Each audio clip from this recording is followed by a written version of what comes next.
Okay, good afternoon, Town of Somerset. And before we begin the presentation, I would like to ask our town manager to announce the protocols. Thank you, Mr. Mayor. So this presentation before the council is being recorded and will be posted to the town's official YouTube. We ask that those in attendance over Zoom, please keep their mics muted and their cameras off if they're actively involved in any discussion or presentation. And those in person, please speak audibly and into the mic so those over Zoom can hear. If this needs to be interrupted for any reason, then I will end the call and send out the news and thank you. Okay, thank you. And we will, I'm not sure how many people are viewing from over 10. Okay, so there will be an opportunity for questions after the presentation. So good afternoon, Planning Board, distinguished staff. Could you introduce yourselves and then begin your presentation? And then after that, we will take questions from our council and then from our citizens. So thank you so much. Thanks for having us. I'm Lisa Garboni, and I'm the housing planner for the Montgomery County Planning Department, and I'm joined by Commissioner Hedrick, who is a planning board member and we've been doing a lot of these presentations, as you can imagine, and the planning board has been kind enough to join us on these presentations. I'm going to let him kick it off, and then I'll start the presentation. Absolutely, thank you. Like you said, I'm James Hedrick. I'm one of the commissioners for the Montgomery Planning Board. I'll just give a quick introduction. I'll turn it over to Lisa for the details. Lisa's done, I don't know how many. I've lost count. She's probably lost count at this point. She's our main person on this. So she's got, if you have questions about the details and stuff, Lisa's the one to go to.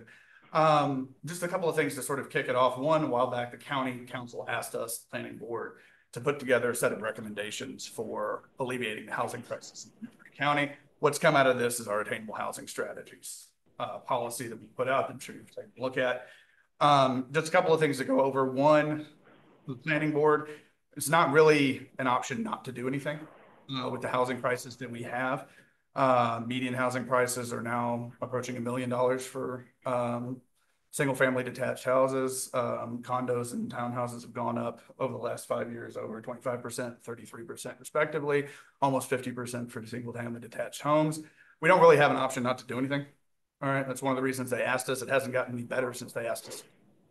All right, so we are going to have some policy changes and some policy choices being made. They asked us to give them our best options. The best options were what we put forward in the Attainable Housing Strategies. If you're really curious and somewhat masochistic, you can go back and watch hours and hours of public hearings as we talk through everything that is in the Attainable Housing Strategies. I wouldn't recommend it, but we will make that available. But it is available, and you can find it on YouTube if you feel so inclined. All of our staff analysis and everything is online. There's an Attainable Housing Strategies website with all the information that is there. This is the condensation of all that information. Just to go and hit on a few other points, I think Lisa's going to catch most of these, so we'll go over it again. Like I said, not actively doing anything is going to exacerbate the problem. The problem's been really ramping up long term, particularly since the housing crisis, but also particularly in the last 5 years, and we've seen it go up. We're losing middle income families. We have upper income families. We have some maintenance of low income families. We're losing a lot of the low to moderate income between what we would say between 60 and 120 of AMI, area median income. But basically, that's your middle class. Essentially, we have less of those than before, and we're losing them long term, and they're moving out. And one of the reasons they're moving out is we don't have affordable housing for them in the county or anywhere else. We're becoming more and more exclusive in the county. Places that used to have more income diversity have less. Places that used to have more racial diversity have less. That's a function of the fact that we don't have much affordable housing. And there's both affordable and the subsidized sense. I've worked in affordable housing my entire career. Usually when I say affordable, what I'm meaning is subsidized housing, but we're also talking with the attainable housing strategies of just something that someone can purchase on the open market. So this is a market-based strategy. We're not talking so much about the subsidized and affordable housing we're talking about then. And then we've got the county evolving long-term. We're not a suburban county as much as we used to be. There are suburbs in the county. There are also highly urbanized areas. I drove through Bethesda to get here. You had that kind of thing. So we have evolution to go through. There is a lot of transit-oriented stuff in here about the development. We have lots of infrastructure that we need to take advantage of when we increase the amount of housing that we have You know, we have the red line, we have the green, we have the purple line that's coming through. We have a lot of infrastructure that we built. We are building bus rapid transit, light rail, all that kind of thing. We're going to focus on that, but that's not the only place we're going to focus on. The county, we can't meet the demand that we have and the need that we have for our economic development, just building around the Bethesda Metro Station or the Silver Spring Metro Station. So that's one of the reasons that we're talking about the Attainable Housing Strategy. It's one of the reasons it's a countywide. We're proposing that it be a countywide implementation. And then if you have any questions, again, that's my little spiel to start with. Lisa's got all the details and we'll be here to ask questions. Okay, Commissioner, thank you so much for sharing those views. And because we're recording this as an educational tool for our citizens, could you please explain the role of the planning board and the role of the council and where we are in that process so people understand? Yeah. You got the first part of that? I will give the Sure. quick. Or is that in your? Yeah. I will don't know give. if that, we don't have the role of the planning board and the council, just kind of like next step. Yeah. So I can kind of explain this. So, well, maybe we should start with the presentation because there is a slide. Yeah. Oh, is there a slide? Okay. Yeah. So we've developed this policy. We've submitted it to the county council. Right, now I understand. And but now it's we all understand that, but most of our citizens, you know how complicated the process. Did you want to say I something? was going to say, from an educational perspective, even the structure of the board, how our commissioners appointed for how long, and how do they interact with your team? Right, Sure. is that in Just your, at the highest is that in level, your presentation? No, but I can speak to that. Yeah, speak to that. Yeah, Lisa- Start with planning board 101. Sure. And so Thank you for doing. So planning board 101. So there are 5 members of the planning board that are appointed by the county council. There's a planning board chair that is, full-time. That's Artie Harris. The planning board, they review development applications, master plans, studies like the Attainable Housing Strategies. Everything except for regulatory reviews get sent up to the county council for review and adoption necessarily. So the study is a study, but it doesn't implement any zoning changes. A zoning change would be implemented through a zoning text amendment, which is a change to chapter 59, the zoning code, and it changes the text of the zoning code or the standards.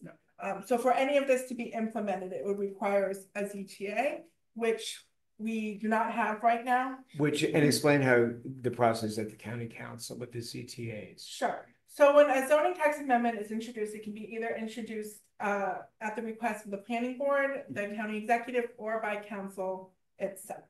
And when a zoning text amendment is introduced, there's a public hearing usually held within 30 days of the introduction. And that zoning text amendment goes to the planning board, planning staff for review. And planning staff presents that zoning text amendment to the planning board for their comments, which we then transmit to the county council.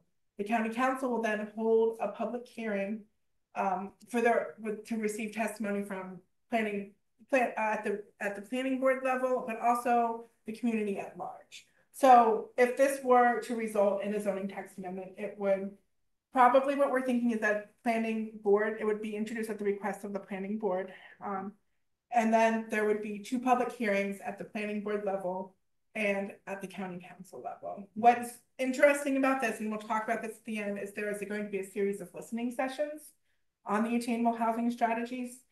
They will be held in like mid to late September, and then an online one in early October, so that the council can receive feedback from the community at large.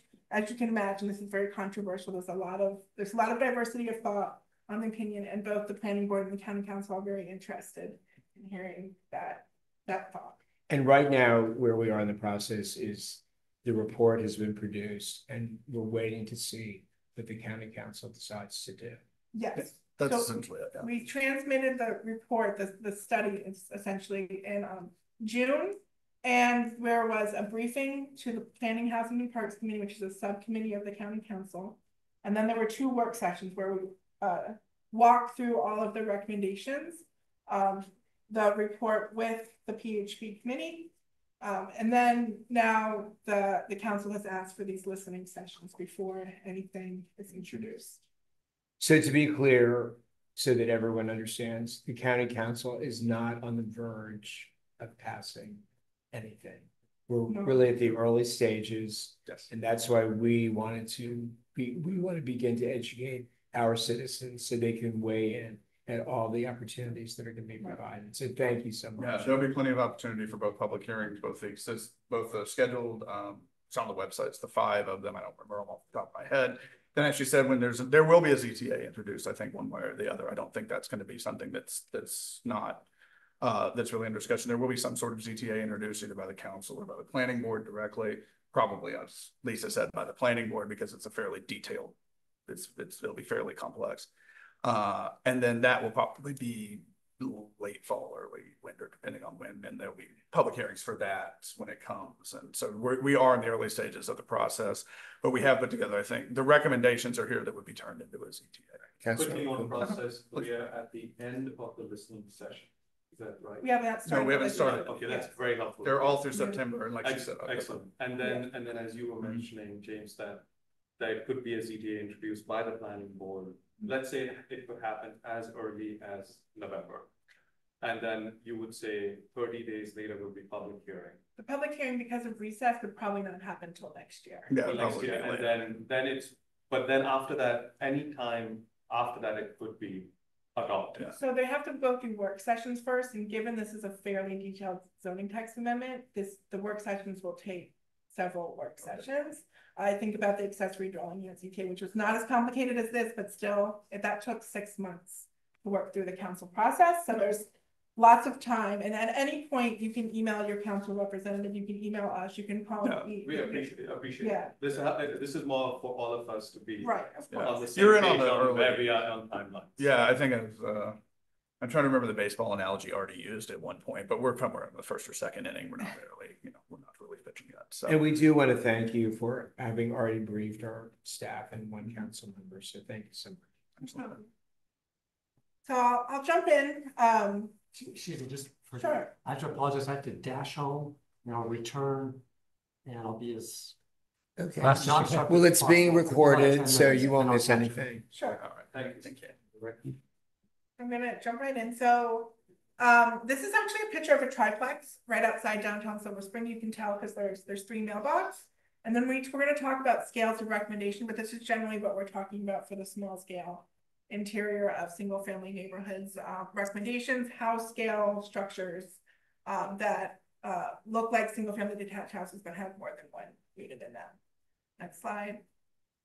So this Attainable Housing Strategies began way back in 2021, early 2021 at that, when the county council requested that the planning board consider and recommend, quote, zoning reforms that would allow greater opportunities for missing middle housing in Montgomery County.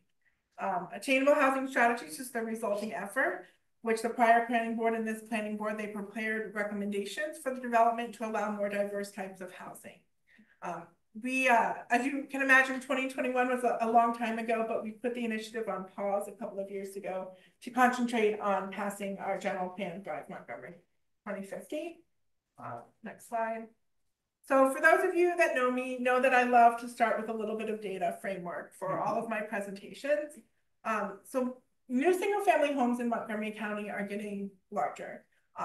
In the 1950s, the average single family detached home was around 1,500, 1,600 square feet. And now it's over 3,800. They're getting larger largely through the tear down rebuild process, which is when a small builder or homeowner tears down a generally smaller, more entry-level home and puts up a larger detached structure. We're very familiar. I'm sure you're very familiar. This is largely done through the by right process. And what by right process means is that you can go straight to the Department of Public Permitting Services to get your permit to build it. It requires no discretionary planning staff, planning board, or planning director review.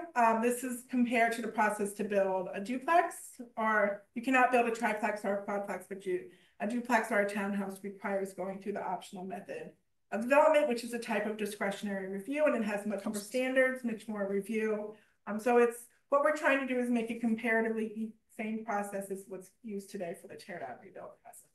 Next. Lisa, question, why is that important that it's getting done? Sure. So we'll talk about this a little bit more, but we think that largely the triplexes and duplexes that will be built in the existing tear down rebuild market. That's what we've seen in other jurisdictions like Arlington that has recently adopted these changes. I see. So the point you're making is what might be proposed as a duplex or a triplex will be square footage, not larger than what has already historically been happening. Right, Yeah, I exactly. see. That's So the point you're making. that's the point I'm making. I'm sorry for not being No, clear. But yeah, we think, you know, the tear down rebuild model market is occurring more frequently in the county. Certainly the western part of Montgomery County has seen it happen quite a lot, but we're now starting to see it in places like Silver Spring, more in Kensington.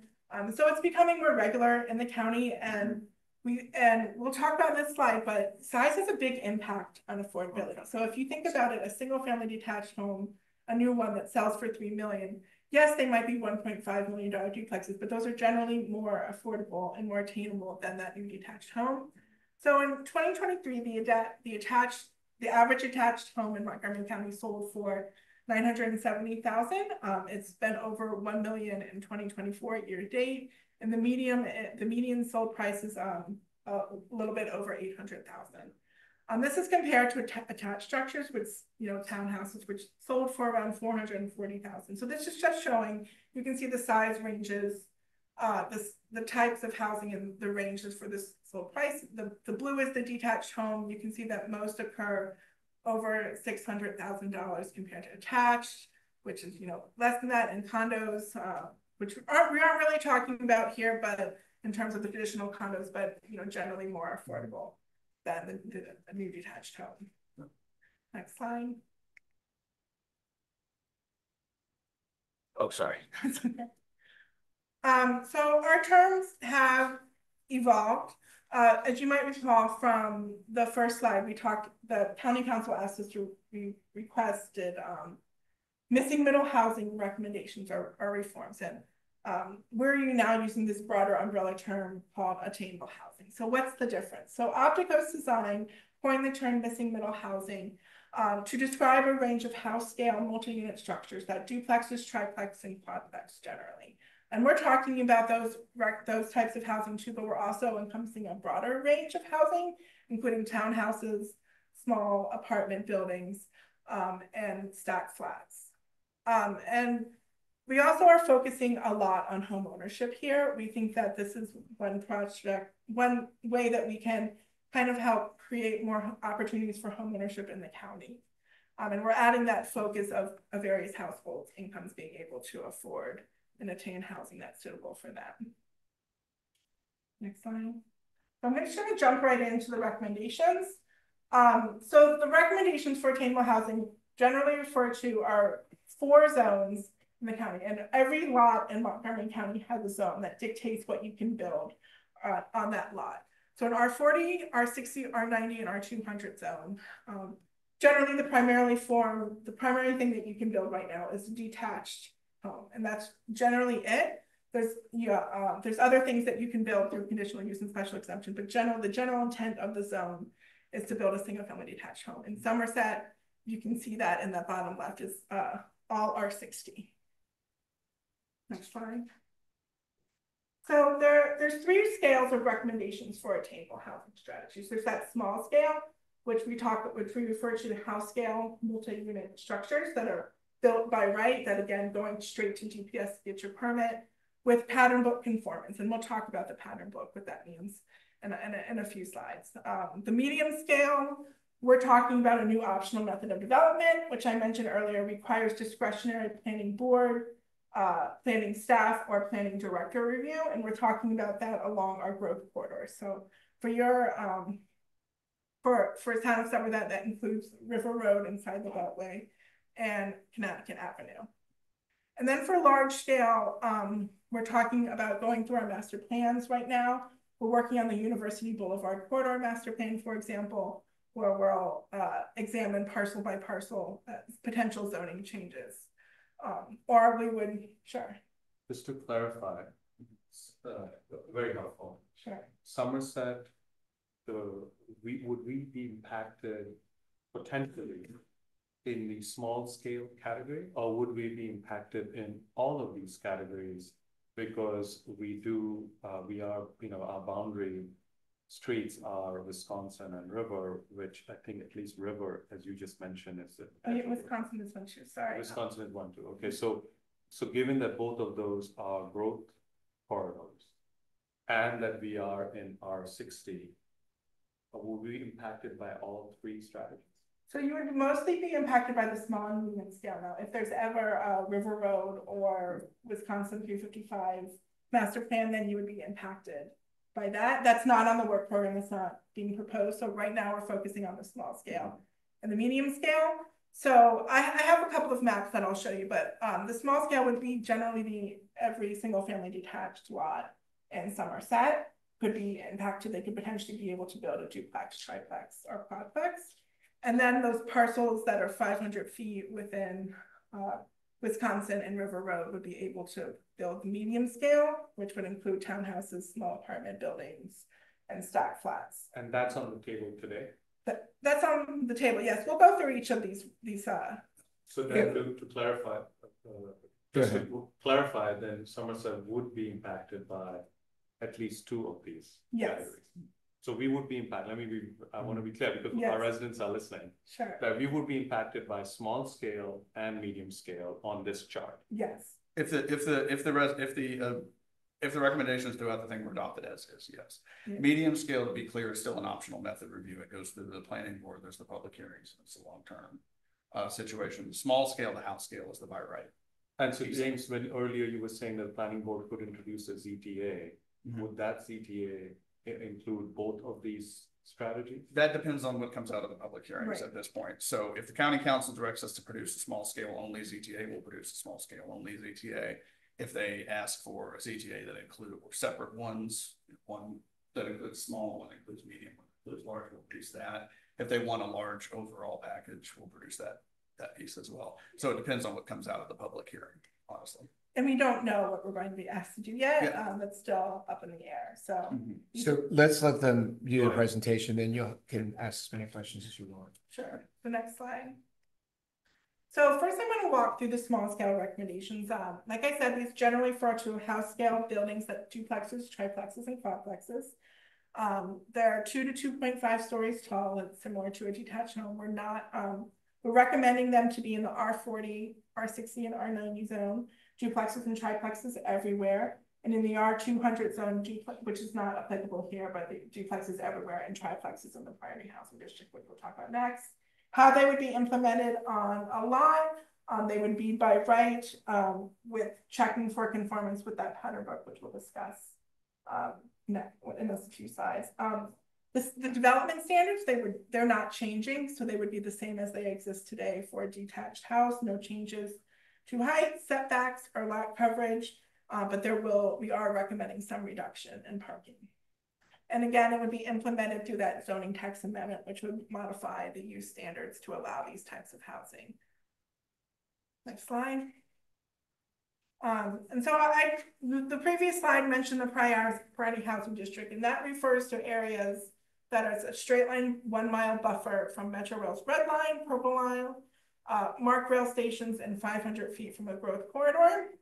The priority housing district reduces parking standards and allows additional unit types in the R, and it allows that quadplex housing type. If you go to the next slide, you can see where Somerset fits into this. So Somerset is entirely in the priority housing district. What that means is parking would be cut, and then you would be allowed to build a quadplex unit type. Could you, are we going to wait till the end? Yeah, let's wait till the end because we don't know how. Okay. All right, so next is that median scale recommendations, which would allow unit types like townhouses, stack flats, and small apartment buildings. It would be allowed in the R60 and R90 zone, and would within 500 feet of a Thrive Montgomery 2050 growth corridor or land identified for a residential floating zone in a master plan. It would be implemented through that optional method of development that would allow for greater density in exchange for that discretionary review. The standards we haven't developed the standards for this yet, but they would be similar to the MPD optional method where there would be that greater flexibility with reduced setbacks and increased site coverage. And again, it would be implemented through a zoning text amendment. We don't know if it would be a small scale and medium scale zoning text amendment, or they would be separate. That's still being worked out. And then you go to the next slide. You can see that this is the area, the little yellow around the growth corridors is where that optional method would be allowed. But if you go to the next slide, I zoomed in on the town of Somerset. So those blue parcels are the ones that are within 500 feet of Wisconsin Avenue and River Road. So those parcels in the town of Somerset would be allowed to build townhouses, stack flats, and small apartment buildings. Next slide.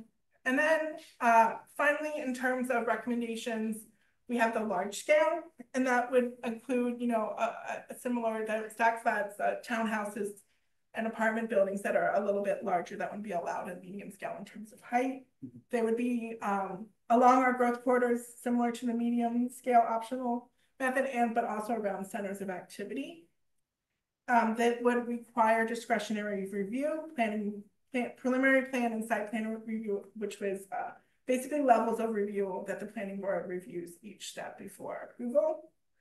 The development standards, they would follow the standards generally is probably similar to what's in the CRN zone, which is a mixed use zone, but the least dense mixed use zone. And then they would also follow recommendations of anything that would be in an overlay zone. For example, Bethesda has an overlay zone, the Bethesda overlay zone, which sets its own standards and its own rules. So they would have to follow the rules of those overlay zones. And again, they would largely be implemented through the master plan process, which results in a sectional map amendment process, which rezones specific parcels after the master plan is adopted by the county council, or a local map amendment. And a local map amendment is a process outside of a master plan where you apply to the planning board and the county council for a rezoning for a specific process outside the master planning process. All right, so this is usually, I like to refer to the parking slide as when I get the tomatoes thrown at me, because parking is everyone's least favorite part of this. So we are recommending parking reductions based on the location and the availability of parking. Generally, the greater parking reductions are closer to transit inside that priority housing district and where street parking is available. We would be recommending reductions of 50% in the R40, R60, and R90 in our two zones, outside the priority housing district where on-street parking is available, and inside that priority housing district where on-street parking is not available. But if you're inside that priority housing district and you have on-street parking, even if it's only on one side of the street, you would be allowed a 75% reduction in parking minimums. Again, this is a minimum, not a maximum. The developer or the builder is free to provide as many parking as they want, but this is just how many they are. Recording in progress. Required. If you go to the next slide, you can see some examples. Oops. Sorry. Oh, I turn off your recording. Sorry. Keep going, I'm sorry. Okay. So these are just some examples. So I think that generally the town of Somerset seems that it has parking on the one side of the street and you're inside the priority housing district. So if you were building a triplex, you would have to have at least two parking spots built. If you were also building a quadplex, it would be at least two parking spots, and then a duplex would be at least one that they would be required to build. On that lot, yes. I'll ask later. Sure, I'm almost done. All right. And then I want to talk a little bit about the pattern book. So for the small scale recommendations, we are recommending compliance with something we're calling the pattern book. And that lays out, a clear path for these projects to get their building permit. We're viewing it as a one-stop resource for all requirements for building attainable housing within each zone. An easy-to-use tool that helps DPS review these permits. And we think it's going to be something that helps facilitate the production and add values to the neighborhood. We're not viewing it as a hindrance, but something that we think can help guide the production of these units. If you go to the next slide, you can see some of the things that we're talking about with the pattern book. So the pattern book's going to provide recommendations and kind of share what massing or what that built form looks like. Neighborly house details that we're thinking about are really important for attainable housing structure. So we're thinking things like, we want to see front porches, we want to see stoops, we want to make sure that, the parking's not at the front of the building. Also that the building is placed well within the setbacks, and that it blends in well with the existing physical character of the neighborhood, and also things like frontage design. A lot of this is architectural too, for how this is what it should look like to put in a place like this. Sure. So just going over that timeline last time. And so in June 2024, the planning board transmitted their recommendations in the form of a study to the county council on attainable housing strategies. In July, the PHB committee, the subcommittee of the county council that reviews planning, they held 2 work sessions and 1 briefing on the attainable housing strategies recommendations. And now we're gearing up for this roadshow. There's 5 different listening sessions and then an additional 6 online throughout September and October for the county council and the planning director and the planning board chair to hear and get feedback from the community at large. And then if a zoning tax amendment or multiple zoning tax amendments are introduced, that would not be till late fall and early winter of 2024 and 2025. Next slide, I think that's it. Oh, these are the dates of the listening sessions. I figured I sent you the presentation, so if anyone asks for it, they can have the dates, and you can RSVP at that link too. Next slide. I think that's it. That's it. I know that was a lot of information and a very short condensed PowerPoint, but I'm happy to answer any questions. Excellent. Thank you so much. I also wanted to recognize that we have one of our council members, Debbie Heller, who's on Zoom, and there are actually staff people from other municipalities. So we will be seeing if they want to ask questions too, but we'll start with Council President Barr. Yeah, thank you very much for the presentation. It was quite clarifying. One general question is, in the planning process, is there any consideration of the communities that are already here, and how the housing would integrate into the communities that are already here? And I bring that up because Somerset is a town and a community. Right. And what you're proposing is actually a mix of things, so that in the periphery, there's going to be one kind of thing allowed, but in the center, there's another kind of thing allowed. So we'll have different kinds of housing in different parts of a very small town. And that, I imagine, is true in other municipalities. Is there any consideration given then to the existing communities in trying to keep a coherent design across that community? That's a really, really good question. And when we've heard a lot of support for this, but the worry that, people buy into a neighborhood, they enjoy the physical character of that neighborhood. We're hoping that the pattern book actually helps facilitate that synergy between the existing housing structures and the new attainable housing strategy structures. The pattern book is something that we're working on, so we don't have anything to show, because we want to work with the community on that. We want to hear what's important in terms of design features, in terms of physical characteristics from the community about how these structures can more easily blend in to the existing neighborhood. And just to piggyback on what Lisa said, we're not in any of the development standards addressing, for the most part, with a small scale, which would cover most of the R60 within Somerset, the setbacks, the lot coverage sizes, things like that. So these would be structures that would look exactly like, unless you counted mailboxes or front doors, you're not going to be able to tell the difference between one and the other. These are going to be house scale structures. They're going to fit within the community. Well, but you were also talking, as I understood it, the ones close to River Road and Wisconsin would in fact allow apartment buildings, and clearly for the street. units under 20, the 19, Under 20. Yeah. And one of the things is this is meant to be a strategy that is countywide, and that is part of what it is. And a priority housing district, by definition, is near our existing investment in infrastructure. So that's one of the reasons that we have that there. Right, but I'm sorry to dispute, but therefore you're saying we're not looking at community, we're looking county-wide. And if it happens to break up a community, we'll just go ahead and do that. No, I don't. That's what I it sounds actually, like. I don't think that at all. I think that we've looked very carefully at where we have the infrastructure built and where we have the ability to provide more density in the housing. And so I don't think it's breaking up a community. I think it's putting the housing where we have the housing, where the housing can go and not disrupt like the rest of the community. I mean, that's the whole point about the small and the medium scale. Well, I'll let others comment at this point. I think it is disruptive. Is that your? Yeah. So that's good. Councilmember Circo. Well, again, apologies for missing both the presentation. But I did have one question on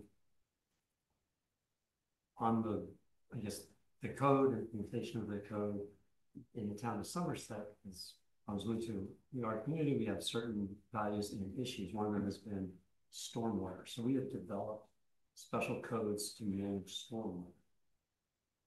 Would those codes still apply to new construction, or would they be voided? It's a really great question. So from my understanding, municipalities get the ability to regulate single-family detached units from the state land use article. There is a question if that carries over to multi-unit structure. The planning staff supports it being carried over to multi-unit structure so that you can regulate as you wish, because we know that it's important. That's really important that there are stormwater issues. The other part is the county code is kind of silent on multi-unit structures and stormwater management. It has provisions for single unit detached. And so we're also supportive of changing the code so that it applies to multi-unit structures too. Thank you. Is that your? That's it. Okay, now we have Councilmember Debbie Heller on Zoom. Can you? There she is. Can you hear me? Hi. Turn it down. No, he's turning it on. Nice to see everybody. I'm here. Okay. I'm here in Provincetown, Massachusetts, and where the weather is very lovely. I have several questions. I just want to piggyback off of Stephen, and I'm not sure I could hear you well enough on this answer, Lisa, about the stormwater management, which is a very large issue in our neighborhood, and we have done an enormous amount of work on this.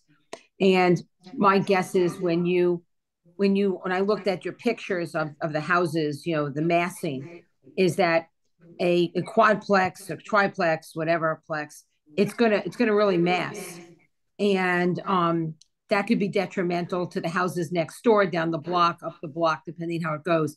And I strongly beg you to go back in and really address this issue, because you could really be hurting our community if you don't. And so I want to go on record as saying that, and I would like you to think about that, okay, in the future. Okay.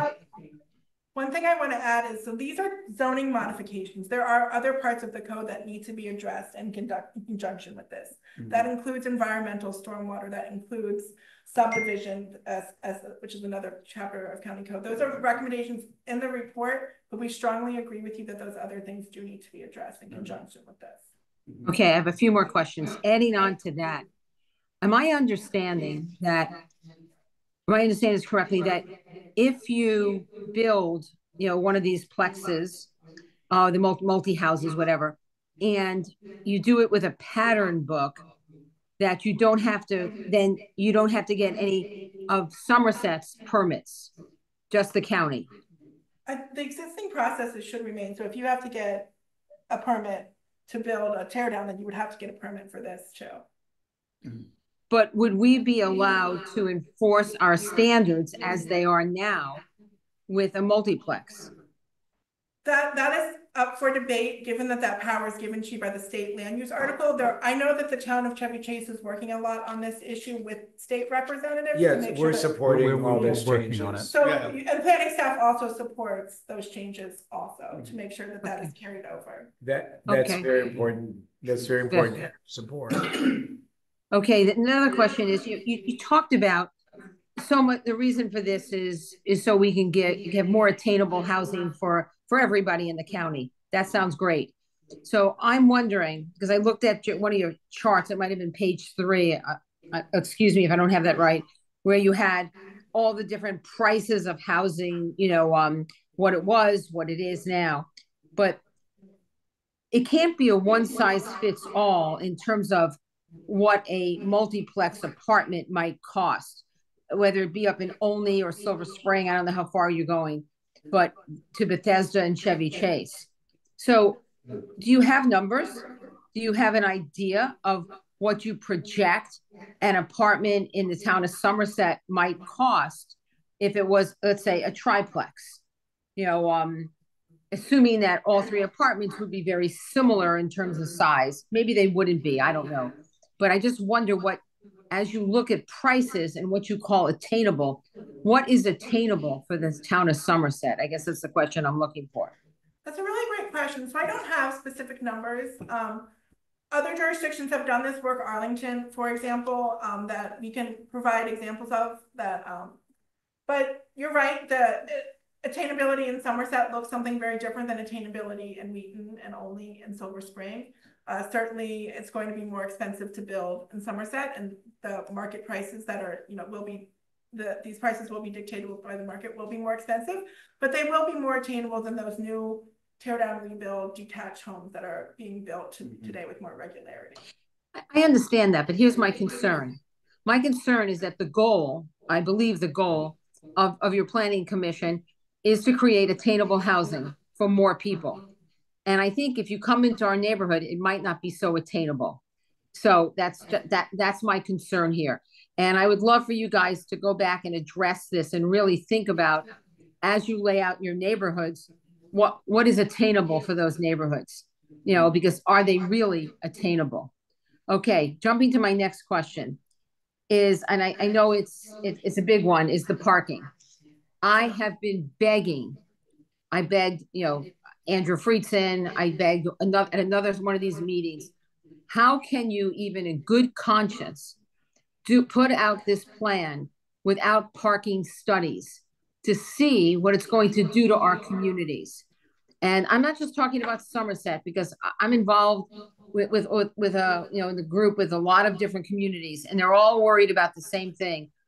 That's the coordinating committee she's talking about. Right, the Citizens Coordinating, the CCCFH, sorry.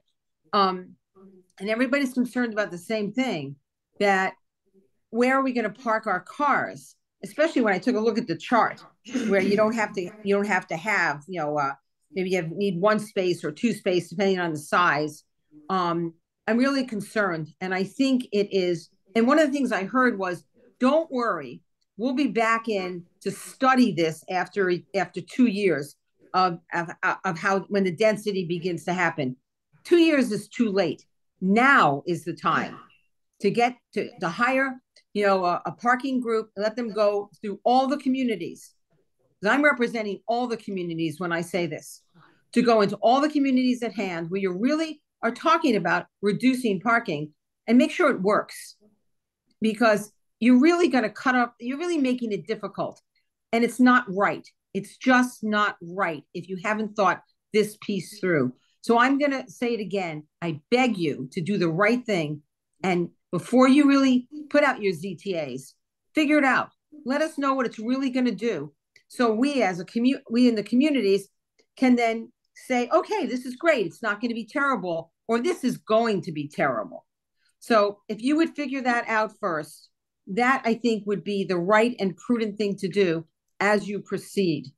And I think that might be it. Oh, no, one thing. What's a stacked flag? Well, hold on a second. Let's see if they would like to respond. Oh, okay. I'm sorry. To your tirade. Hey, that's not fair. I'm just kidding.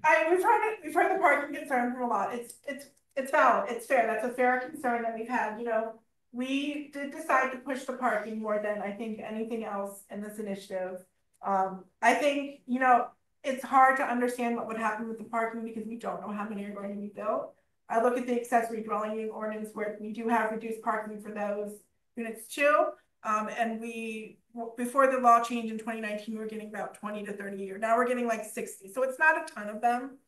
And we just don't know what the market's going to do in terms of how many of these are going to come out. We say that we want to wait for the check-in because we want to really see what production looks like. and what is happening, we can always change parking. If this goes through with the parking as is, which I don't know that it will, we can always come back and change it. Lisa, I'm going to tell you that on the block I live on, there are 1, 2, 3, 4 houses, right, one next to me, 3 across the street that are ripe for this sort of building because they're the older houses that haven't been heavily renovated. Okay. So if an aggressive builder comes in and they can buy off most of these people, you know why? They're old. And it'd be easy to offer them a lot of money and then they go. And then what you've done is you changed the character of my block and you've made it hard for some of us to park. You've made it hard for young mothers that have children. I know Jason Sartori would like to get us all out of our cars. Okay. I've heard him say that. And I think he should have thought twice about saying it the way he did. But he wants us all out of our cars and he doesn't care about it. And you take young mothers, you take old people like me. I can't walk to the grocery store and carry home my groceries, okay? When I was a young mother, I couldn't drag my 3 children out to Wisconsin Avenue to get to nursery school and catch a bus, all right? And I think you need to put a lot more thought into this before this goes any further. And you're going to hear me say this again and again. I've said it to Andrew Friedson. I'm going to say it again publicly when I get the chance to testify. And I'm happy to say I get 5 minutes instead of 3. So I'm going to be back out there at you. Okay. Thank you. Thank you. Tell me about. Didn't you have one other question? Yes. What are stacked flats? Sure. I'm sorry for not explaining. So a stacked flat is basically something that looks like an apartment, but it's 2 units, one stacked on top of each other. So it's just basically a multi-unit structure that looks like a townhouse. Gotcha. Thank you. And thanks for being here today. I appreciate it. Okay, now Councilor Kumar, you have as much time as you'd like. I just had some clarification, a few things. You said parking cuts. You said 50% for the R60, R90, correct? Right. And then 75% for the R200.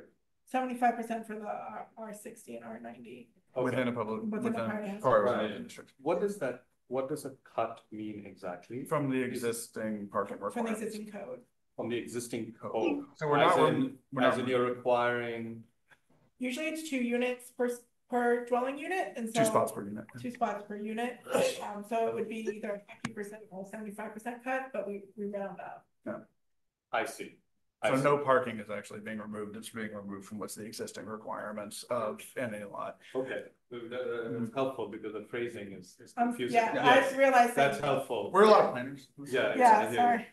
Then the second thing is that you said, in response to my council member's question around the pattern book, and then you said you invite town participation on the pattern book. What does that participation look like to you exactly? So we don't know if pattern book is going to be part of the zoning text amendment. We feel strongly that it is, and we've fought for it to be included. It would probably be a lot of traditional outreach, public meetings, coming to the communities, similar to what I'm doing right now. I think it's, when we've talked about the pattern book, we are not the experts in our community, you are. And so we want to hear your feedback about what's important for you in terms of physical character of these structures, in terms of features and things like parking. So that we just want to work with the community and reach out to them. I hear you. Would it be possible at the end of your listening process, when you make your recommendations, I assume you will then make a set of recommendations, advice, before the ZTA is proposed? Could it be possible to recommend that towns are given the ability to come out with their own pattern books? I don't know. I think we would probably look at your own, but we could work with you on one pattern book. But it would be good that it's more than, I want to hear what you have to say. Sure. Because that seems too little light and That's flimsy. And okay, if you don't want us to come up with our own, there has to be something that's a bit more procedural than I just want to hear you out. Sure, that's a really great point. I can bring that back. So I'm not going to be the project manager for the pattern book. I have no design experience. No worries. So But you don't want to see me. What I'm saying, which I think my fellow council members would agree with, is when you make your recommendation, to make that recommendation or some nature of that recommendation that gives us a bit more of a hand. Sure. In what those the look and feel of these units would be, in keeping with the town look and feel that we have. That's fair. I will bring that back to planning. And we're absolutely open to, I mean, doing a whole lot of public outreach and a whole lot of consultation with all the communities within the county.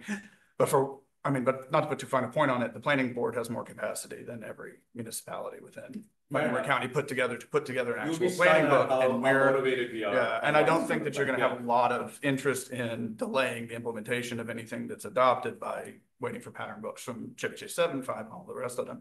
Like, we will, we have that capacity and that ability. I hear you, to but stuff. there should be some way that this Venn diagram works. Absolutely. And we'll be open to that. I'm perfectly happy with regional. Related to that, how does this impact previously designated historic districts?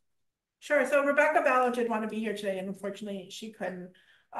It doesn't change anything. So the existing processes for historic preservation are still standing. So there's a scenario now that if there's a house that's being built in a historic part of our town, previously designated historic district, if that house is a single family, traditional single unit house, what do you call those now? Single family? Okay.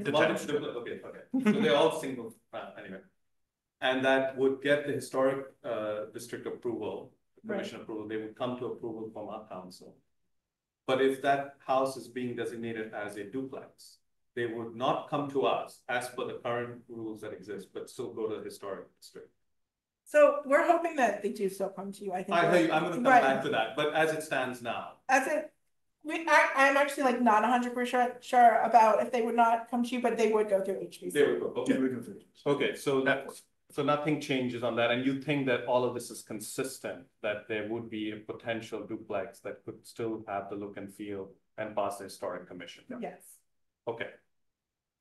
And then, I have another question. sure. And in terms of the, you said, I want the land use rights that we have, our ability to regulate, to transfer. You said that's your position.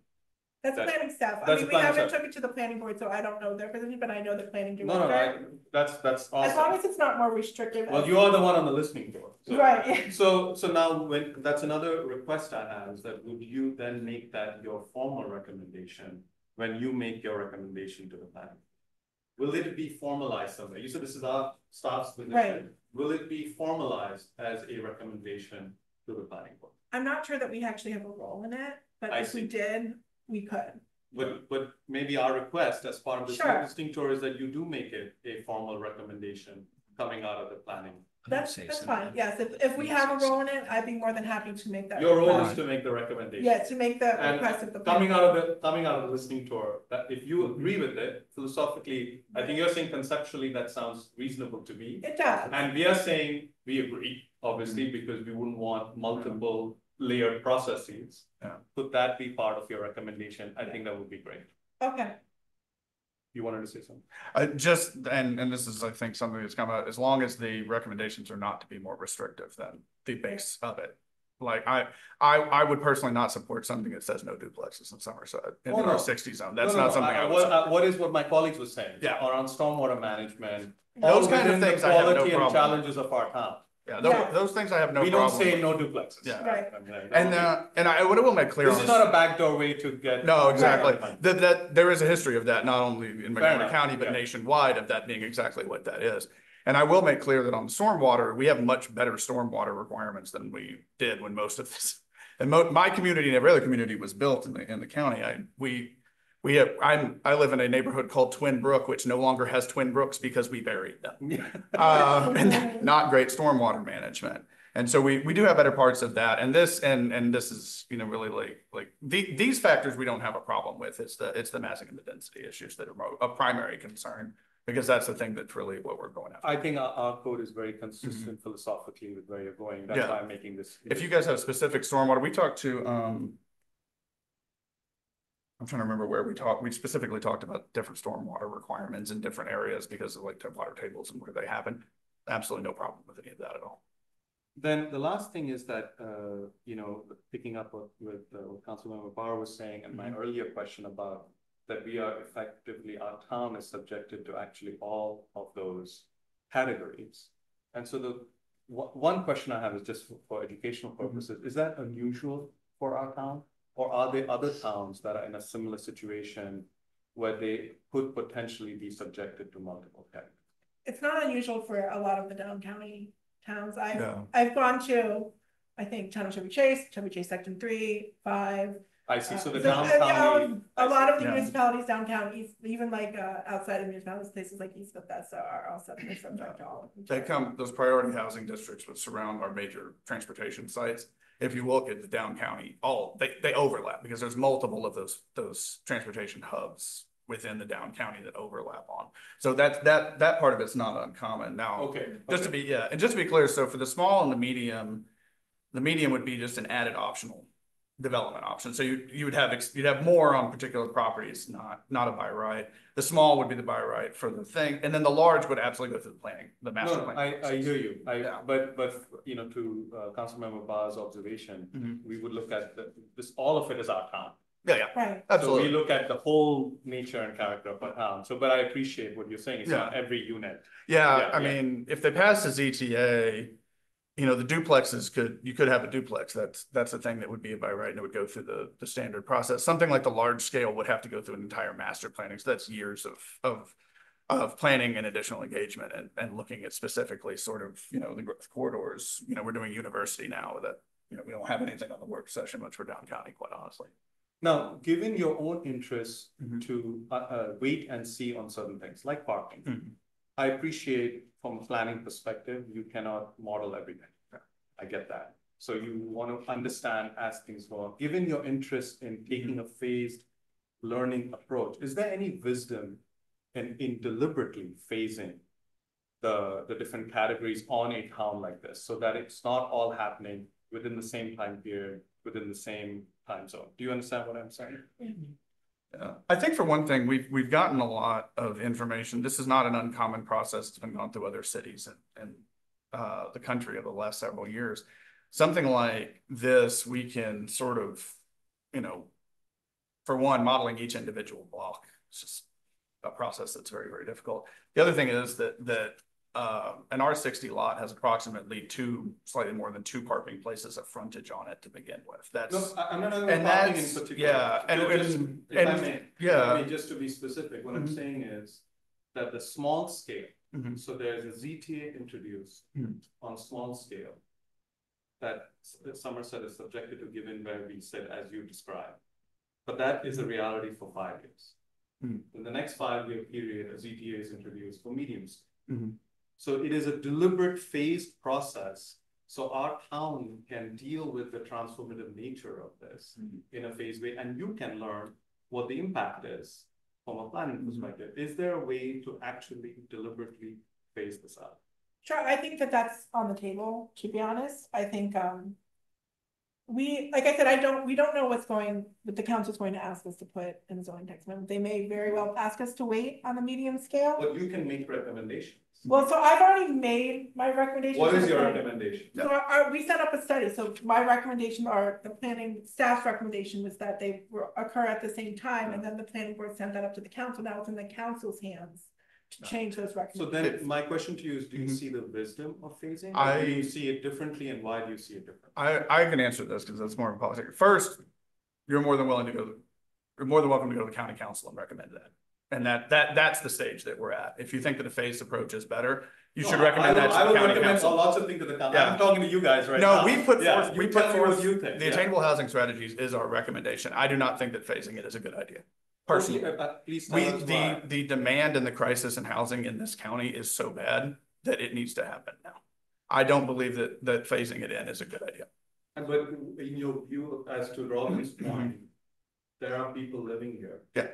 And been living here a particular way. Mhm. And if you don't phase it, the cumulative effect of the strategy on the pre-existing residents could be unpredictable, let alone a mundane matter as parking. It could, which I believe we will resolve. But there could be other issues that will be very unpredictable. And isn't there some wisdom in phasing? No, I don't personally believe so, but you're more than welcome to talk to the council about that if you want. I honestly think that the housing crisis and the affordability crisis is the main concern right now. And I don't think that phasing it will address it nearly as well, as much as it needs to be. So honestly, what we are discussing, we're not discussing make housing available or not. no, that's exactly what, the phasing is, I'm saying that I would prefer there to be a ZT on at least both the small and the medium scale right now and the large. because I think that the crisis is acute enough that it needs to be addressed now and not in 5 years. Well, this is a listening session, so I Yeah. hope you heard. No, I very much hear you. I'm saying that our recommendations have been provided. That's Yeah, the I attainable think- housing strategies, and the county council can tell us to do one or the other. And they very well, after they go through these listening sessions, I think we're saying this, we're not in the place to change our recommendations because we can't. Yeah. It's in the council's But hands. it's also, you're saying that's your preference. That's my reason- personal preference, and it's the stated preference of the planning board. Yeah. Thank you. Okay, thank you. So Councilmember Shannon Roebuck, our fifth member, is out of town, but she's going to be watching this recording, and then we'll have her get in touch with her questions. Absolutely. And there's been a request for a second round, so Council President Barr. Yeah, right. So this is a very different question. There is a housing crisis at the moment, and it's national. It isn't just in Montgomery County, in fact. A lot fewer homes have been built since the Great Recession than were built before the Great Recession. Zoning codes have not changed in that interval. So something else is driving that change. We did change the zoning code in 2014. So that made all the difference? It didn't, honestly, it didn't. So something else is driving it. Yeah. We know what it is really, don't we? Banks put much greater restrictions on developers to get loans during that time. More recently, interest rates have soared, making it harder to get loans. So a lot of the reason why homes aren't getting built is that developers can't make a profit or can't get the loan. That's what it boils down to. But we also had, and this is not to put too fine a point on it, but my area of expertise. And while interest rates and the Great Depression have had an impact and have really constricted the supply over the last, 15, 20 years or so, depending on when you want to put the beginning of it out, that's not the primary driver. We've had this supply constriction coming up for decades now, and it's been slowly constricting where and when people can build multi-unit buildings. And that's been the primary driver. Now, this is a necessary but not sufficient requirement to increase the amount of supply, and by increasing the amount of supply, increase the amount of affordability. If the interest rates go up to 15% tomorrow, yeah, you're not going to build a lot of homes. But if the interest rates go down to 2% tomorrow, you're still not going to build a lot of homes because there's no place to build them. So the restriction on capital and the restriction on somebody willing to lend is not the primary restriction of overall supply in the aggregate. It's been worse. You're asserting that. It's been worse since the supply crunch, but it didn't get better when interest rates were incredibly low and they were willing to spend capital, largely because there's just no place left to build. And it's particularly acute in Montgomery County because there's no place left to build.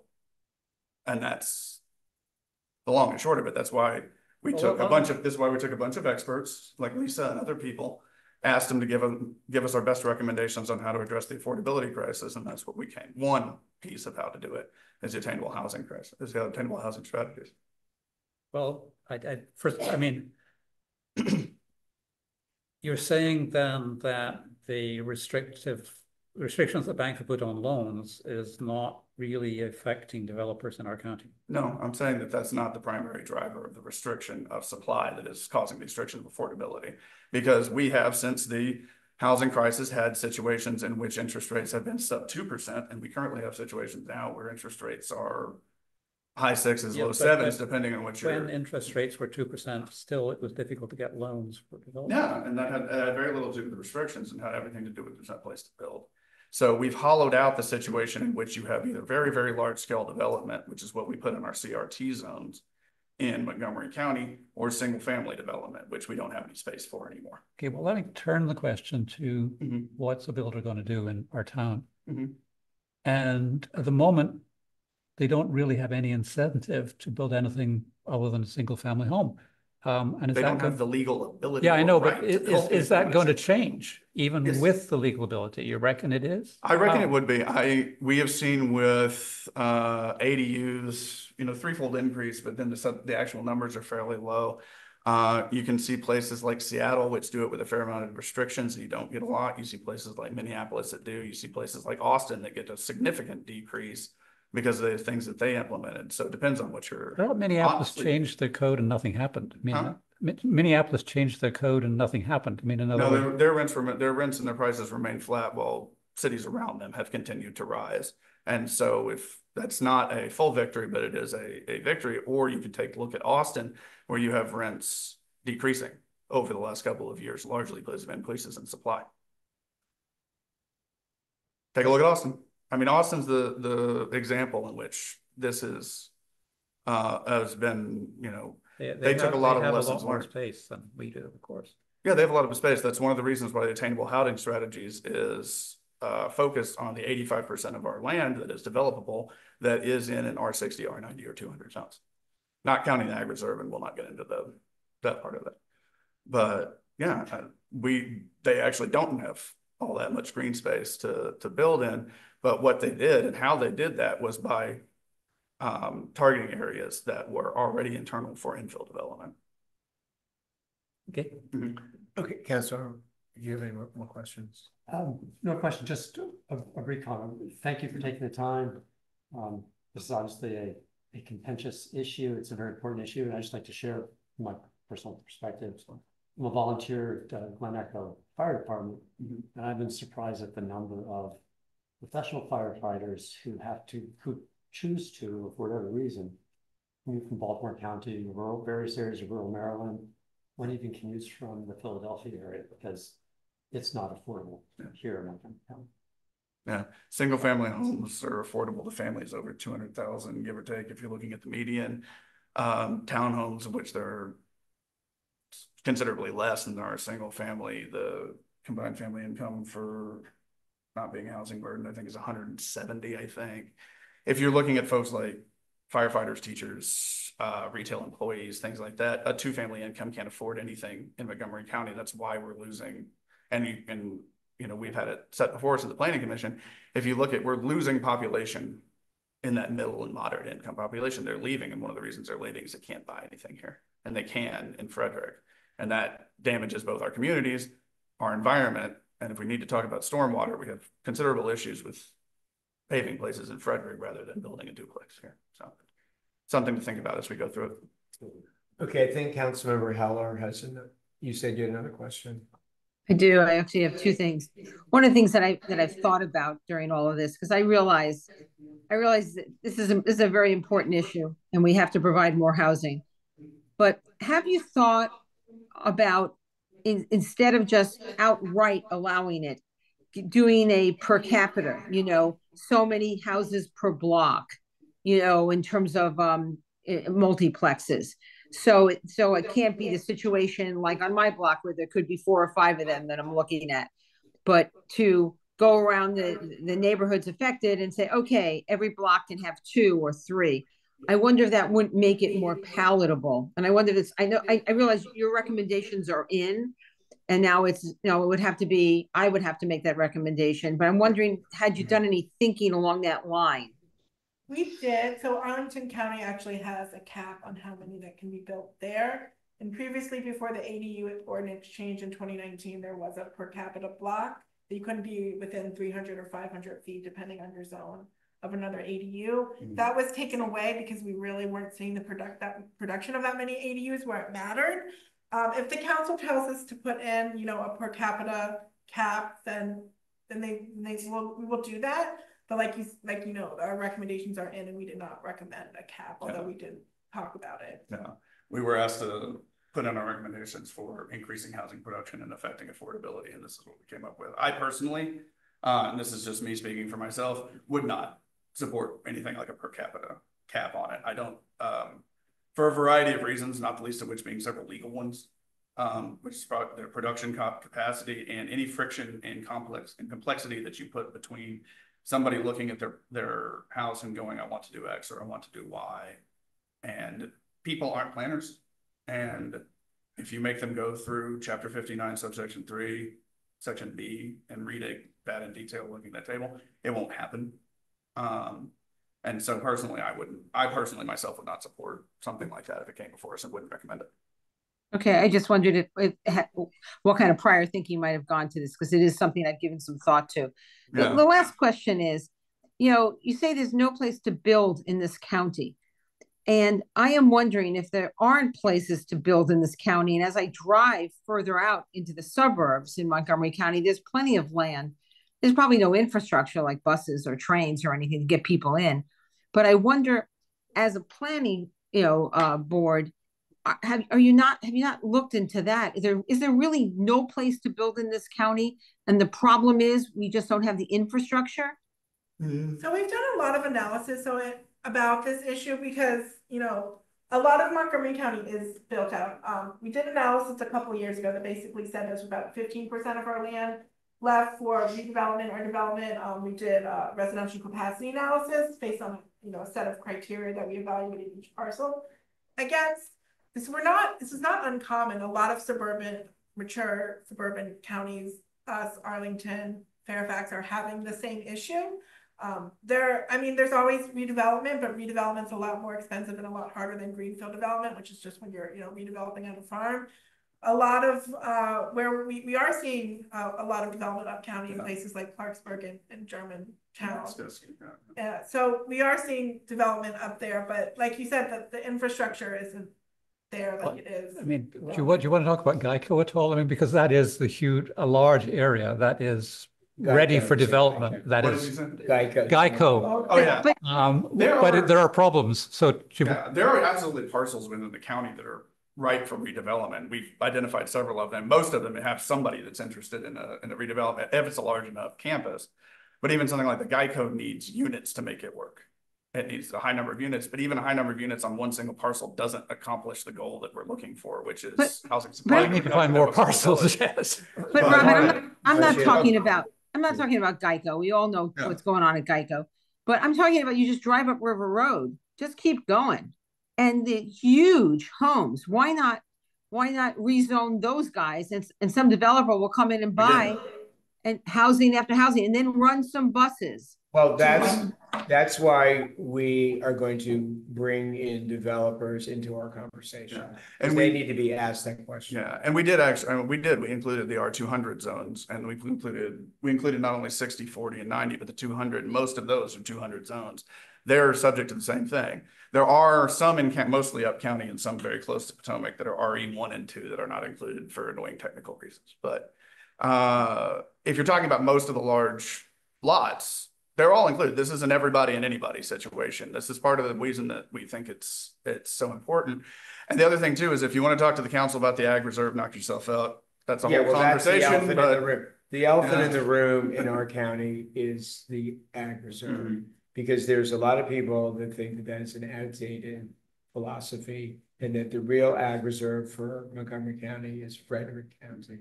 Okay, with that, are you done, Councilmember Heller? I'm done. Thank you very much. Okay, Councilmember Kumar. I have two things. One, to you, James, I particularly appreciate your passion for this issue. And I've personally experienced it. We couldn't afford a house that in St. Louis. We rented for many years and subsequently put a apartment. And so I know there's a crisis. I know there are residents in town who say that they cannot afford that house they are in now. Yeah. Residents who are frustrated that their children cannot stay in the same have to buy a house in there. So I think even in the nature of our town, there's an appreciation of this, right? So I just want to be clear that we obviously understand the nature of the crisis, its national flavor, its significance in this county and the state. Yeah.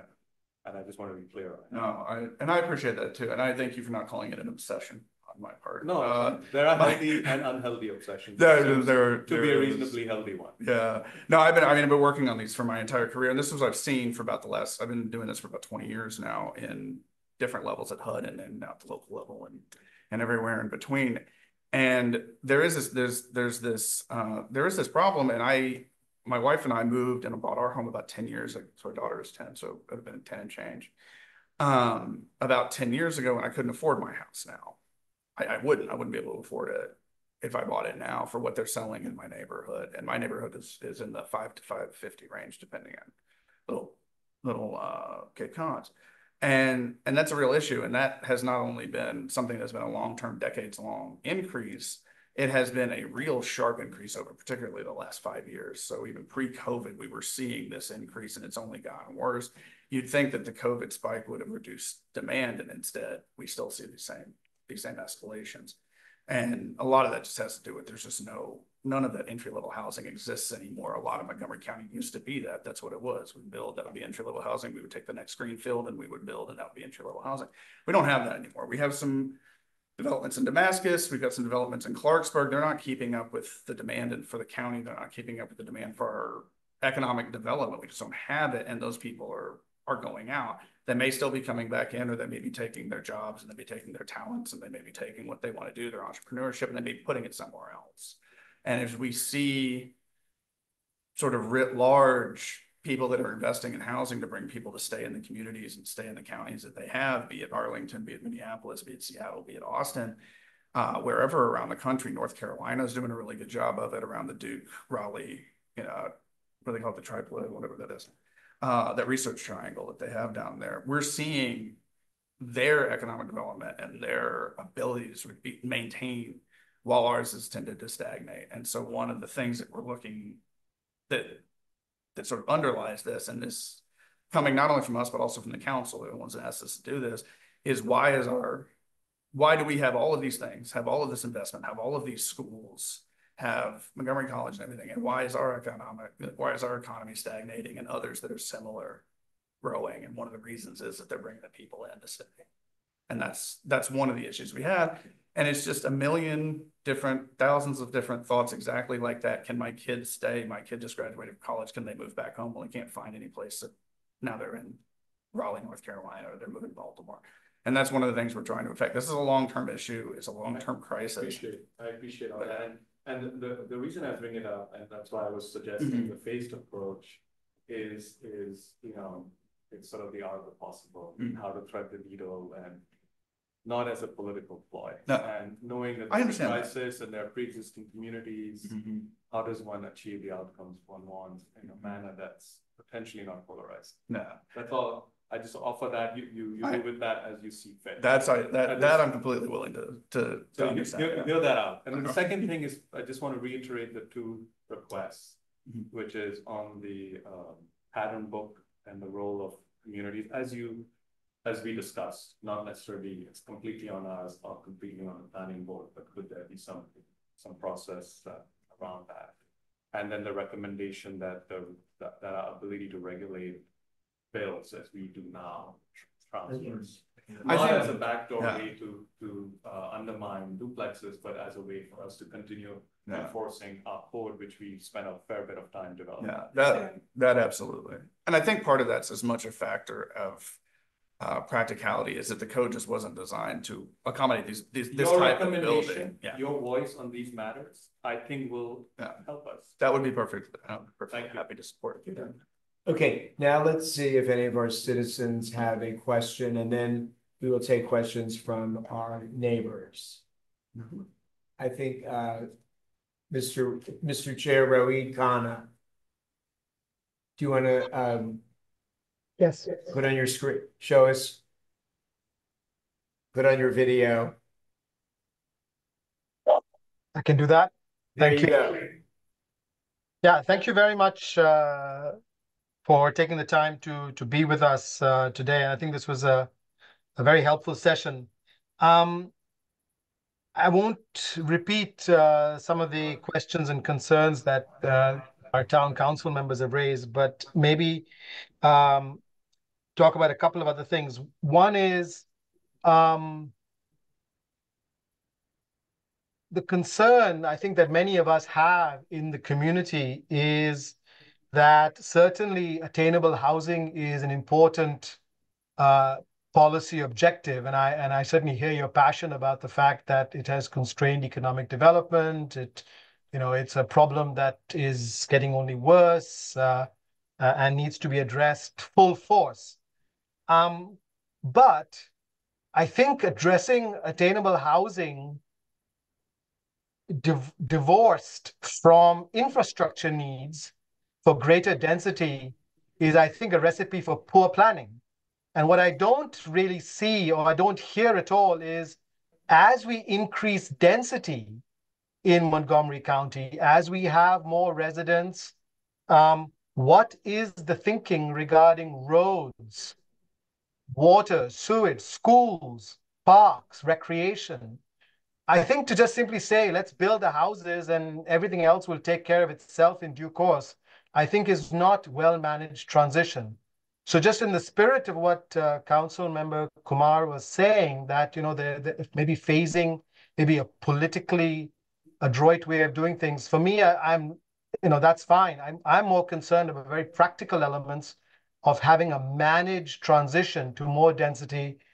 And I haven't seen anything from the council, and I haven't seen anything in the planning documents that talks about how we're going to address the increased traffic volumes or the greater number of students in our public schools. We have very, very fragile water and sewage infrastructure in this area. So this is one particular concern I have, is that any change needs to be accompanied, not followed, but accompanied by planning for the infrastructure. The second thing is more a vision question to the planning. Do we want them to respond to that first? Want to respond to that? Yeah, I can wait. Sure, because I'm sure they would like to respond. Sure. So we do have existing processes in place, largely through the growth and infrastructure policy, which is implements our adequate public facilities ordinance. It's undergoing review right now. Part of the mitigation that we see is largely through charging impact taxes. So all new development in the county is charged impact fees based on the estimated amount of students they would generate and transportation needs. So those would still be paid. And if the development or the project proceeds in an overutilized school cluster, then they would be charged a utilization premium payment fee, which is money that goes to schools for building in overcrowded school service areas. So those processes do exist. I think that the struggle, the inherent tension is we don't know how many of these units are going to be built. We don't think it's going to be that many, but of course we could be wrong. And that's why we're proposing a 2-year initial check-in to look at production to see if anything does need to change in terms of the strategies and in terms of the implementation of the growth and infrastructure policy on our infrastructure too. Yeah, just to piggyback, yeah, and just to reinforce what Lisa said is we do have the growth and infrastructure policy. We do have adequate public facilities ordinances that take into account stormwater, traffic, school generation rates. If you're interested, if you go to the growth and infrastructure policy, you can look at our analysis of student generation, being the number of kids that will be produced by a particular type of housing. And we have it for multifamily, single family detached, stack flats, and pretty much any other type of housing that you can imagine. Like all of these aspects will still be there with this kind of thing, as well as our traffic analysis requirements and everything else. So one of the things is that depending upon, and I mentioned this a little with Councilmember Kumar, depending upon the details of the actual ZTA, we could produce more, we could produce less. And that's the thing that's unpredictable. Those details matter. The parking requirements matter. All that kind of stuff matters on production. So those things still exist. They will still be subject to all of those things.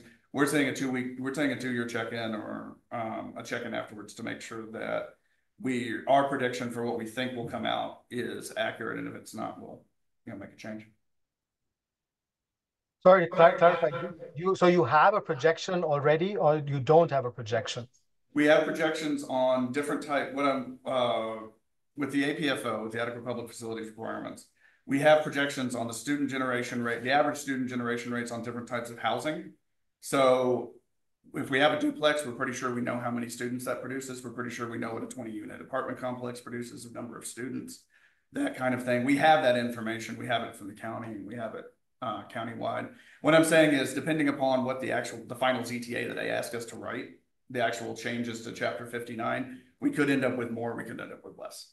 And in 2 years, no matter what, we're going to come back and check it out. So we have adequate public facilities. That stuff isn't going anywhere. So that planning is still existing. Mr. Chair, do you have another question? Yes. The second question I had is I'm trying to understand. It's a vision question.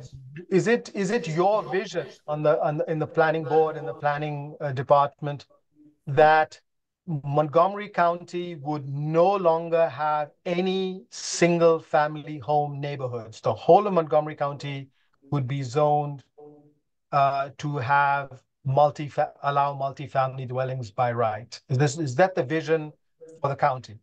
The current Attainable Housing Strategies has duplexes by right in R60, R90, and R200. So essentially, mostly all of our single family zones. Yeah.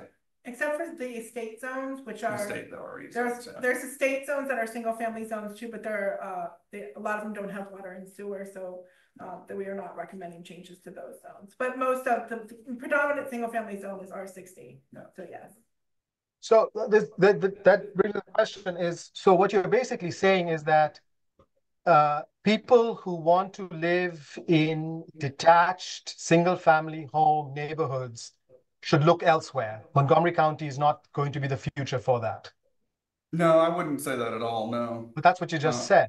No, I said that we are offering the ability to build something else other than just single-family homes within those. Right. So somebody in every neighborhood will build such a detached multi-family dwelling. That inevitably that would be the property owner's option. Yes. Right. And so therefore there will be, over time, there won't be single family home neighborhoods if in every neighborhood somebody exercises that right. Well, individual property. Yeah. If you own property and want to build a duplex. Yeah. Yeah.